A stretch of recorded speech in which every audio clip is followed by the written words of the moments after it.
you're new to my channel, please hit that subscribe button down below. I would love you to join our little family. I try and post once a week, so I'd love to have you on board. For today's video, I want to touch on a very personal subject and topic, and that is living with chronic pain in your 20s and some tips and coping mechanisms on dealing with that.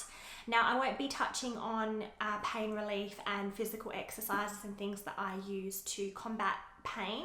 If you'd like me to do another video on that, I definitely can. But today I more wanted to focus on the social aspect of what it's like living with chronic pain, dealing with friends that don't really understand, and protecting yourself against bad situations. So the reason I'm filming this is because about a week ago I went to see one of my favourite bands with my girlfriend, and throughout the night I met some of her friends who kind of made a throwaway comment. They're lovely people, but they made a throwaway comment about me being too young for the crowd and kind of insinuated that I'm like a wild child and whatever because of my age. Now, these same group of people were still out raving at like way past midnight, and at 11:30 I was done. If I go out dancing, I have to be prepared that I may not be able to walk, exercise, or really function very well for the next 48 hours. The nature of my hip is that it is broken, so there is a lot of inflammation and there's a lot of arthritis. So when I do things like going out on a big night out, which for me is midnight, I have to be conscious of the fact that the next day I will be struggling. Most people understand if you live with pain, it's a very hard topic to explain and describe. I'm going to try not to get emotional in this video, but of course this is a subject that is very close to my heart and not something I really talk about very often. What is chronic pain and what does it feel like? It's essentially the difference between, you know, your friend saying, hey, let's go out for a latte, and you having enough energy to get from the bed to the kitchen to turn the kettle on to make that cup of coffee. In one or multiple parts of the body, and pain can be subjective, so it feels different to everyone, which means that when I describe my pain, it doesn't necessarily relate to you, but if you suffer with any kind of long-term illness, you'll understand when I say that. It never goes away. But I think people really struggle with a young person saying that they're in pain. I function just as well as everyone else in the world. I go to work and I socialise and I have a friend group and I'm a good friend and partner and worker and whatever. And to do that with constant chronic pain is exhausting. If I don't take my pain relief in the morning, it will set me up for failure for the entire day. And there have been times when, due to forgetfulness or memory loss, I have forgotten to take painkillers, and I've gotten to work and I've had to struggle through a 7 or a 6 hour shift, and it has been really difficult because that pain is there constantly. It affects my mobility, it affects the way I walk, and because of the nature of where it is in my femoral bone, if I put pressure on the leg, which obviously when you're walking and you're exercising and I don't have a sit down job, obviously that inflames the area and it can exacerbate it. So it's definitely very difficult to not wear that on my sleeve. I'm really, really good at hiding it, and I think that's why people get quite shocked when I talk about chronic pain and how it feels, because 99% of the time I am this bubbly, friendly, happy-go-lucky person,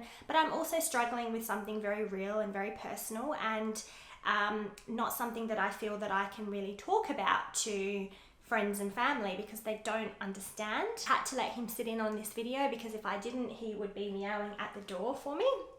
Living with chronic pain is, and I lived with it since I was 13. I'm now 26 years old, so it's been a long time. It's been a majority of my adult life that I've lived with this, and I think the hardest part for me, aside from the physical aspect of the pain, is also the emotional pain that goes along with it, and the feeling of failure and the fear of other people's opinions about me. Driving up my street the other day and I saw a beautiful girl, and I think she was like a real estate agent or something, and she was wearing this beautiful skin tight dress and these beautiful heels, and as a young woman in our society, it's very important to look a certain way and fit into these kind of stereotypical ideals. As someone with this problem, I can't wear heels, and if I do, I can only wear them for short amounts of time. So the kind of pain, the kind of heel pain that most women feel when they wear heels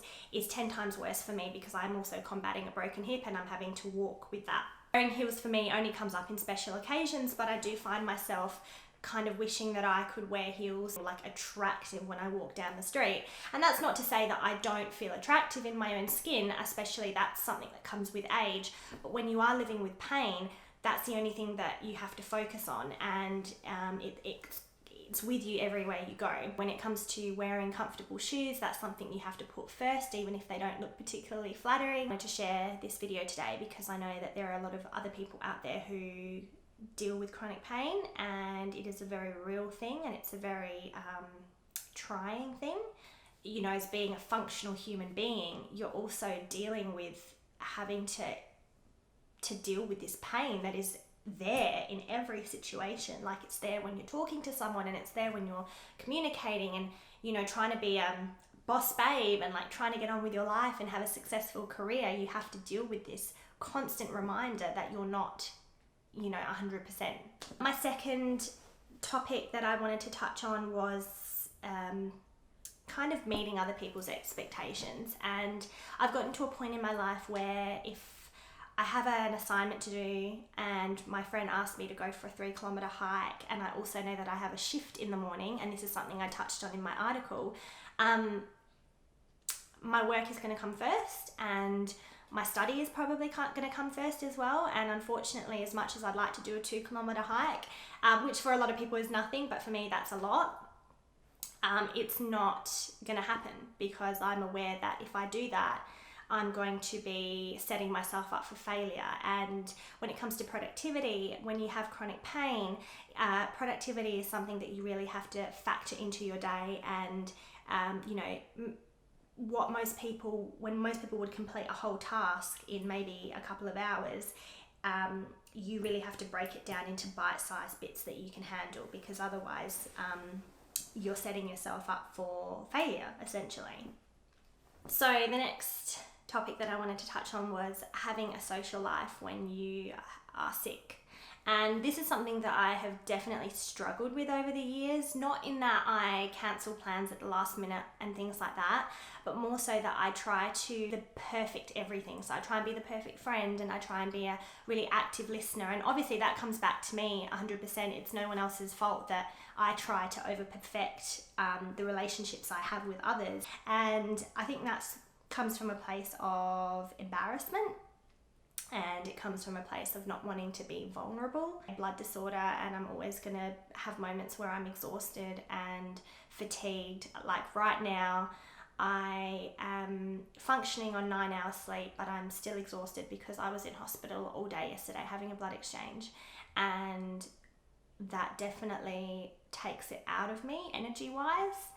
And although I got a good night's sleep, I am exhausted today, and I'm back to work tomorrow. A lot of individuals with chronic pain or sickness try to overcompensate for their condition and try to be the best at everything. Unfortunately, there are a limited amount of resources that we can refer to, and at the end of the day, your body will tell you when to stop. And sometimes you just have to listen to it and realize that rest is productive. Doing 1,000 things in one day is not very productive, because it means that you have to write off Monday and stay in bed. And if you had just paced yourself a little bit better and maybe not made so many plans, you would have more energy. Third tip for dealing with chronic pain and also people's expectations of you is to be honest. And this is something that I really struggled with, because even family don't really understand, and they don't understand in the respect that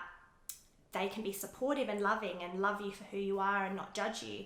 But if you're perfectly fine one day and you're full of energy and bubbly and bright and positive, and then the next day you're struggling and you're exhausted, it's very hard for them to reconcile that image of you in their head with the person that you are today. Honestly, just had to be honest with, this is still something that I'm working on. So by no means am I there yet, and I still honestly struggle telling friends how I feel, because I honestly feel like I'm letting people down by saying, hey, look, I'm in too much pain to catch up today. Can we reschedule? Or, I can't climb that hill with you. It's just not an option. I feel embarrassed if I have to put a disability permit up when I go to the shopping centre, because I know I'm going to get, bad looks from other people. And, like when you're sick in your 20s, this is something that a lot of people have trouble reconciling with, is the image of this young person who is ill, because people associate pain with growing old. So it's definitely something that I have had to adapt to in my adult life, is being honest with the people closest to me. I've gotten to a stage now where I do want to advocate for people that are in that position. I want to be able to talk more about it and share my story, so that perhaps you can feel comfortable enough to share your story with other people. So I hope that this video was helpful to some, and know that you're not alone, that living with chronic pain in your 20s is a struggle. It's not easy, and you will come across people that don't understand and don't get it, but please know that this community is so much bigger than you, and there is help there, and there are resources there. And I'm so, I hate to say it, but I'm so blessed with the people in my life, because I've got this wonderful supportive partner who doesn't flinch at all when I go into hospital and have to have needles done. And my friends are extremely supportive. One of my best friends, her mum lives with chronic fatigue, and so she 100% gets it when I say, look, I can we take the escalator instead of the stairs? Can we stay in today and just have a quiet day? And she's amazing. So I'm really thankful for those people that are solid and get it. And there are even people I work with that 100% understand, because you'd be surprised the amount of people that actually have problems that you can't see. Like, this is the thing about chronic pain and invisible illness, is you can't see it. You could be walking down the street and pass someone that looks perfectly fine, and they're going through something like really difficult and really hard. I guess the purpose of this video was just to be honest and upfront about it, and give you guys an idea of, coping with chronic pain in your 20s. I don't have all the answers yet, but I'm hoping through our little community, we can slowly support each other and become a stronger network of individuals, because I think it's really important when you're going through something like this and you have to live with it lifelong, that you have someone that you can reach out to. Thank you so much for joining me on another episode, and until next time, I'll see you guys later. Say bye-bye. Bye.